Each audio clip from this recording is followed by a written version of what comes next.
NDA ഉപരാഷ്ട്രപതി സ്ഥാനാർത്ഥിയെ പ്രഖ്യാപിച്ചിരിക്കുകയാണ്. സ്വാതി സന്തോഷ് കൂടെ ഉണ്ടായ 9 PM ന്യൂസിനൊപ്പം വിശദാംശങ്ങളുമായി. സ്വാതി, പറയൂ സ്ഥാനാർത്ഥിയെക്കുറിച്ചുള്ള വിശദാംശങ്ങൾ. വിനിഷ, CP രാധാകൃഷ്ണനെയാണ് ഇപ്പോൾ എൻഡിഎയുടെ ഉപരാഷ്ട്രപതി സ്ഥാനാർത്ഥിയായി പ്രഖ്യാപിച്ചിട്ടുള്ളത്. നിലവിൽ മഹാരാഷ്ട്ര ഗവർണറാണ്. ജാർഖണ്ഡ് ഗവർണറായും ഇദ്ദേഹം പ്രവർത്തിച്ചിട്ടുണ്ട്. BJPയുടെ മുൻ തമിഴ്നാട് സംസ്ഥാന അധ്യക്ഷൻ കൂടിയാണ്. ഇന്ന് BJPയുടെ പാർലമെന്ററി ബോർഡ് യോഗം ചേർന്നിരുന്നു. ഈ യോഗത്തിലാണ് ഇത്തരത്തിലൊരു തീരുമാനം എടുത്തിട്ടുള്ളത്. ജഗദീപ് ധൻഖർ രാജിവെച്ചതിന് പിന്നാലെ ജൂലൈ 21-നാണ് അപ്രതീക്ഷിതമായി രാജി പ്രഖ്യാപിക്കുന്നത്.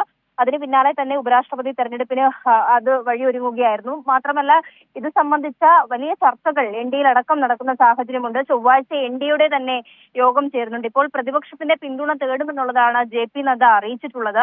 എന്തായാലും ഇന്ത്യ സഖ്യവും ഇതിനെതിരായി സ്ഥാനാർത്ഥിയെ നിർത്തുമെന്ന് നേരത്തെ അറിയിച്ചിരുന്നു. എന്തായാലും ചർച്ചകൾ അത് സംബന്ധിച്ച് പുരോഗമിക്കുകയാണ്. ആ സാഹചര്യത്തിൽ കൂടിയാണ് ഇപ്പോൾ BJPയുടെ പ്രധാനിയായിട്ടുള്ള ഒരാളെ തന്നെ വൈസ് പ്രസിഡന്റ് സ്ഥാനത്തേക്ക് പ്രഖ്യാപിച്ചിട്ടുള്ളത്. ഫിനിഷ്. ശരി.